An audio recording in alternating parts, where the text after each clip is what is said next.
Madame la Présidente, Monsieur le Secrétaire Général,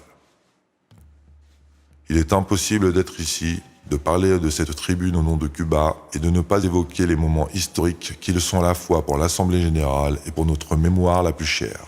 Fidel Castro, Che Guevara, Raúl Castro et notre ministre de la Dignité Raúl Rojas, pour ne citer que les plus importants, ont fait retentir ici non seulement la voix de notre peuple, mais aussi celle d'autres peuples latino-américains, africains, asiatiques, non alignés, avec lesquels nous avons mené côte à côte depuis plus d'un demi-siècle la bataille pour un ordre international juste que nous sommes encore loin d'avoir gagné.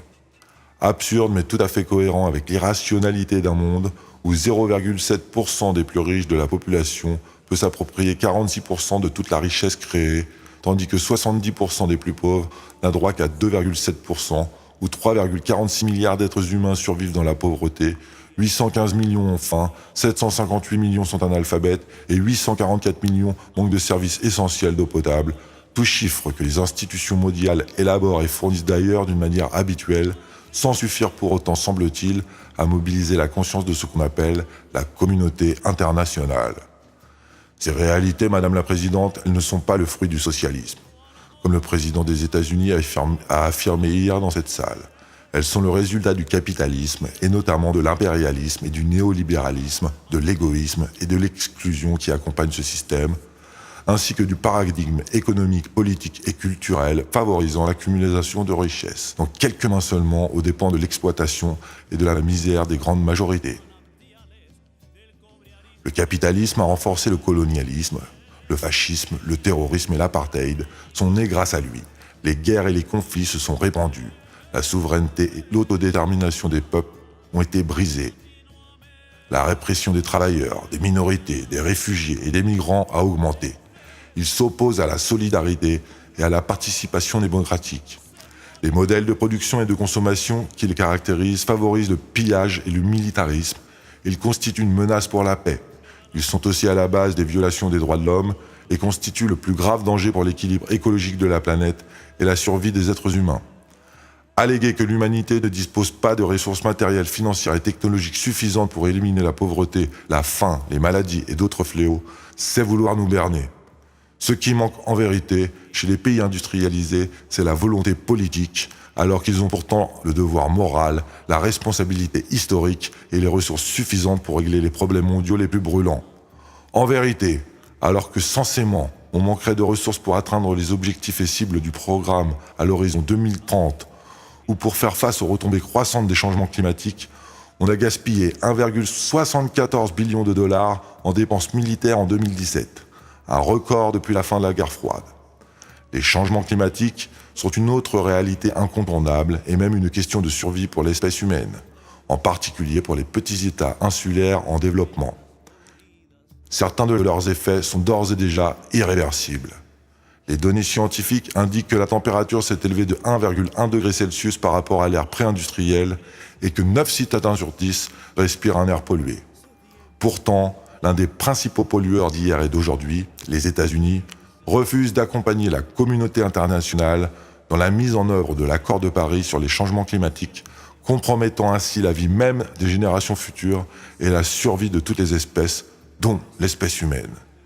Qui plus est, comme s'il ne planait pas assez de menaces sur l'humanité et ses créations éblouissantes, l'impérialisme s'efforce de perpétuer son hégémonie militaire et nucléaire au détriment de la majorité des peuples qui aspirent à un désarmement général et complet. Un idéal que Cuba partage, au point d'avoir été la 5e État à ratifier le traité sur l'interdiction des armes nucléaires le 31 janvier dernier. Dans l'enceinte de cette organisation qui est née de la volonté des hommes de surmonter les destructions qui avaient laissé une guerre terrible grâce au dialogue entre les nations, on ne saurait taire les dangers qu'implique pour tous les êtres humains l'exacerbation des conflits locaux, les guerres d'agression, les interventions dans les affaires intérieures des États, le renversement par la force de gouvernements souverains et les coups d'État dits doux, tous agissements auxquels recourent fréquemment certaines puissances sous les prétextes les plus divers, dont la prétendue violation des droits de l'homme, qui sont loin d'égaler, si l'on fait le bilan en crimes et en dévastation, leurs interventions humanitaires.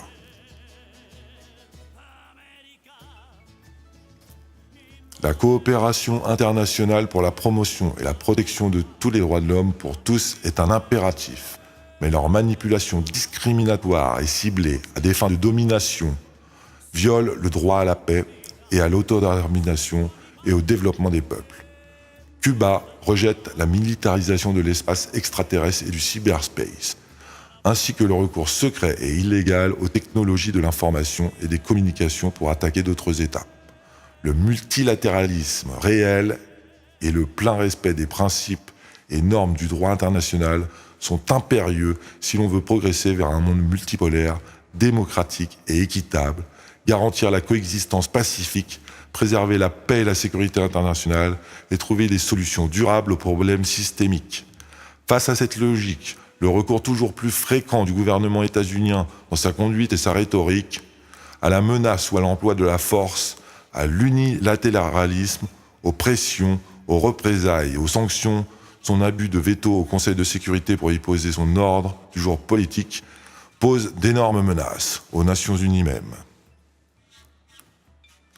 Pourquoi ne concrétisons pas, nous, une bonne fois pour toutes, la promesse de renforcer l'Assemblée générale comme principal organe de délibération, de décision et de représentation des Nations Unies? Quels sont ceux qui retardent ou empêchent la réforme du Conseil de sécurité, qui doit s'adapter d'urgence à notre temps en se démocratisant dans sa composition et ses méthodes de travail? Je tiens à réitérer ce que Fidel Castro russe a affirmé à l'occasion du 50e anniversaire de l'ONU, résumant les aspirations les plus nobles de la majorité des êtres humains. Nous voulons un monde sans hégémonisme, sans armes nucléaires, sans interventionnisme, sans racisme, sans haine nationale ou religieuse, sans outrage à la souveraineté des pays, respectueux de l'indépendance et de l'autodétermination des peuples, sans modèles universels qui ne font aucun cas des traditions et des cultures, de toutes les composantes de l'humanité, sans blocus cruels qui tuent des hommes, des femmes et des enfants, des jeunes et des vieux, tels de silencieuses bombes atomiques. Depuis plus de 20 ans se sont écoulés, et aucun des maux qu'il a signalés n'a été guéri. Au contraire, ils se sont tous aggravés. Nous avons absolument le droit de nous demander pourquoi, et le devoir d'insister sur la recherche de règlements consensuels. Madame la Présidente, notre Amérique fait aujourd'hui l'objet de menaces persistantes, lesquelles sont incompatibles avec la proclamation de l'Amérique latine et des Caraïbes comme zone de paix, signée à La Havane en 2014, au 2e sommet de la Communauté des États latino-américains et caribéens, le CELAC. L'administration états-unienne, qui a proclamé que la doctrine Monroe était toujours d'actualité, attaque avec une hargne spéciale en redéploiement de sa politique impériale dans la région, le Venezuela. Face à ce contexte gros de menaces, je tiens à réitérer notre soutien absolu à la révolution bolivarienne et chaviste, à l'union civico-militaire du peuple vénézuélien et à son gouvernement légitime et démocratique, conduit par le président constitutionnel Nicolás Maduro Mores. Nous rejetons les tentatives d'intervention et les sanctions contre le Venezuela qui cherchent à asphyxier économiquement ce pays et à porter préjudice aux familles vénézuéliennes. Nous rejetons les appels visant l'isolement de cette nation souveraine qui ne fait mal à personne. Nous rejetons de même les tentatives de déstabiliser le gouvernement du Nicaragua, un pays épris de paix qui a offert à son peuple des progrès notables sur les plans sociaux et économiques et en matière de sécurité citoyenne. Nous dénonçons l'emprisonnement à des fins politiques de l'ancien président Luiz Inácio Lula da Silva, ce fait cherchant à empêcher le leader le plus populaire du Brésil de postuler à la présidence du pays. Nous nous solidarisons avec les nations des Antilles qui demandent en toute légitimité des réparations pour les horribles séquelles de l'esclavage, ainsi qu'un traitement juste, spécial et différencié, car elles le méritent. Nous réaffirmons notre engagement historique envers l'autodétermination et l'indépendance du peuple portoricain frère. Nous appuyons l'Argentine quand elle réclame, en toute légitimité, le retour sous sa souveraineté des îles Malvinas. Sandwich du Sud et Géorgie du Sud. Nous réitérons notre appui inconditionnel à un règlement vaste, juste et durable du conflit israélo-palestinien, qui doit passer par la création de 2 États afin que le peuple palestinien puisse exercer son droit à l'autodétermination et disposer d'un État indépendant et souverain dans les frontières antérieures à 1967, avec Jérusalem-Est comme capitale. Nous rejetons l'action unilatérale des États-Unis qui ont installé leur représentation diplomatique à Jérusalem, ce qui aggrave encore plus les tensions dans la région. Nous condamnons les actions barbares des forces israéliennes contre la population civile à Gaza.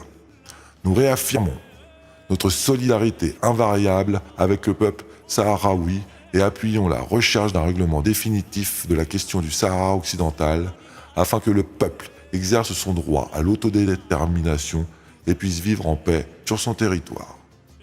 Nous appuyons la recherche d'un règlement pacifique et négocié de la situation qu'on a imposée à la Syrie, sans ingérence extérieure et dans le plein respect de sa souveraineté et de son intégrité territoriale. Nous repoussons toute intervention directe ou indirecte qui se réaliserait sans l'accord des autorités légitimes de ce pays. L'expansion continuelle de l'OTAN vers les frontières russes provoque de sérieux dangers aggravés par des sanctions arbitraires que nous rejetons. Nous demandons la mise en œuvre de l'accord nucléaire avec la République islamique d'Iran. Nous nous félicitons du rapprochement et du dialogue entre les 2 Corées, ce qui constitue le moyen d'instaurer une paix durable, d'assurer la réconciliation nationale et la stabilité dans la presqu'île coréenne. Et en même temps, nous condamnons fermement l'imposition unilatérale et injuste des sanctions contre la République populaire démocratique de Corée, ainsi que l'ingérence étrangère dans les affaires intérieures de ce pays. Les violations des règles du commerce international et les mesures punitives contre la Chine, contre l'Union européenne et d'autres pays auront des conséquences nocives, notamment pour les États en développement.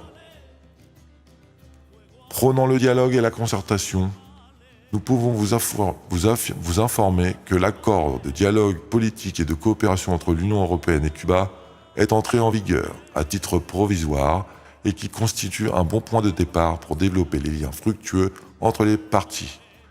Madame la Présidente, l'administration états-unienne maintient envers Cuba une rhétorique agressive et une politique qui vise à saboter le système politique, économique, social et culturel de mon pays. Faisant fi des intérêts des 2 peuples et cédant aux pressions des secteurs minoritaires, la nouvelle administration états-unienne s'est attachée à fabriquer de toutes pièces, sous des prétextes, des scénarios de tension et d'hostilité qui ne bénéficient à personne.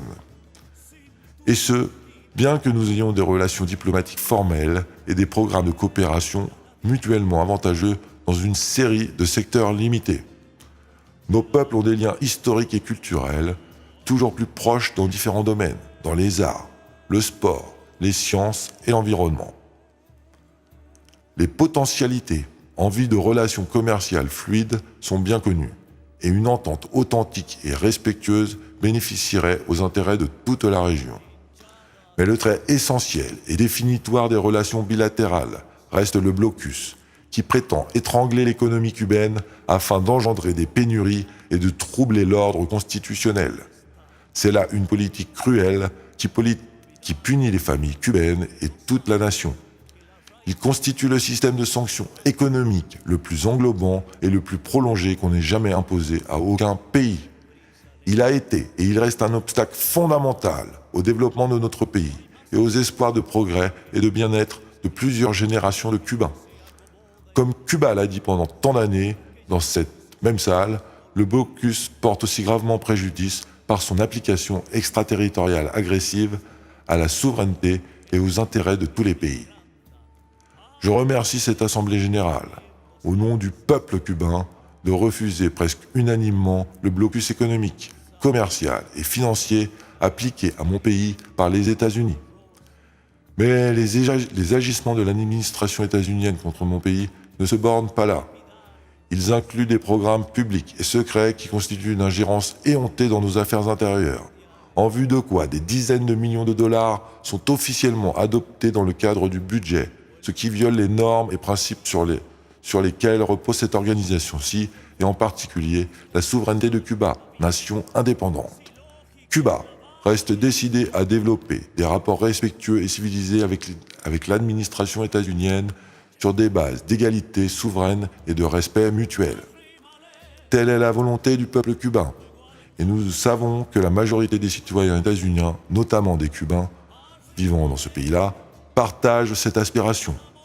Nous continuerons de réclamer sans relâche la levée de ce cruel blocus économique, commercial et financier, la restitution du territoire occupé illégalement par la base navale de Guantanamo et de juste compensation pour les milliers de morts et de mutilés causés au peuple cubain, et pour les préjudices économiques et matériels infligés à Cuba durant tant d'années d'agression. Cuba sera toujours prête à dialoguer et à coopérer si on la respecte et la traite en égal. Nous ne ferons jamais de concessions qui léseraient notre souveraineté et notre indépendance nationale. Nous ne négocierons pas nos principes, nous n'accepterons pas de conditions. Malgré le blocus, l'hostilité et les actions que réalisent les États-Unis pour imposer un changement de régime à Cuba, la révolution cubaine est là et bien là, vivante et énergique, fidèle à ses principes. Madame la Présidente, que les adversaires de la Révolution ne se bercent pas d'illusions devant le changement de génération au gouvernement cubain. Nous sommes la continuité, pas la controverse. Cuba ne cesse de perfectionner son modèle de développement économique et social afin d'édifier une nation souveraine, indépendante, socialiste, démocratique, prospère et durable. Telle est la voie que notre peuple a choisie librement. Notre pays ne retournera pas au passé de honte dont il s'est libéré au prix des plus grands sacrifices, au terme de 150 ans de lutte pour l'indépendance et pour la pleine dignité de son peuple. C'est sur la décision de la majorité écrasante des Cubains et des Cubaines que nous assurerons la continuité de l'œuvre engagée voilà presque 60 ans. Fort de cette conviction, nous avons entrepris de réformer la Constitution dont le peuple, dans le cadre d'un exercice authentiquement participatif et démocratique, est en train de discuter le projet qui sera soumis finalement à un référendum. Je suis convaincu que nos objectifs stratégiques resteront inchangés et que le peuple ratifiera le socialisme comme son système politique et social irrévocable. Les principes de notre politique extérieure resteront eux aussi inaltérables, comme l'a affirmé Raúl Castro Ruz, aujourd'hui premier secrétaire de notre parti, lors de son intervention pour la 70e anniversaire de l'Organisation des Nations Unies. Il disait « La communauté internationale pourra toujours compter sur la voix sincère de Cuba face à l'injustice, à l'inégalité, au sous-développement, à la discrimination et à la manipulation, et en faveur de l'établissement d'un ordre international plus juste et plus équitable, au cœur duquel se situe vraiment l'être humain dans toute sa dignité et son bien-être. Cuba, au nom de laquelle je parle aujourd'hui, poursuit, orgueilleuse, cette politique indépendante, souveraine, fraternelle et solidaire avec les pauvres de la Terre, qui sont les producteurs de toute la richesse de la planète, mais qu'un ordre mondial injuste punit par la misère au nom de vocables comme démocratie, liberté, droits de l'homme, que les puissants ont vidé de tout contenu réel. Il m'a été émouvant et agréable de prendre la parole depuis cette même tribune où nos leaders ont exprimé tant de fois de si puissantes vérités qu'elles nous secouent encore, devant les représentants des plus de 190 nations qui, refusant chantage et pression, remplissent chaque année le tableau de vote de cette salle de dignes symboles verts pour marquer leur adhésion à notre demande concernant la levée du blocus. Je me retire dans l'espoir que les nobles aspirations de la majorité de l'humanité finiront par s'accomplir avant que de nouvelles générations ne viennent occuper à leur tour cette tribune pour réclamer exactement la même chose que nous réclamons, nous, aujourd'hui, et que nos prédécesseurs historiques ont réclamé, eux, hier. Je vous remercie. Miguel Díaz-Canel Bermúdez, président du Conseil d'État de la République de Cuba, septembre 2018.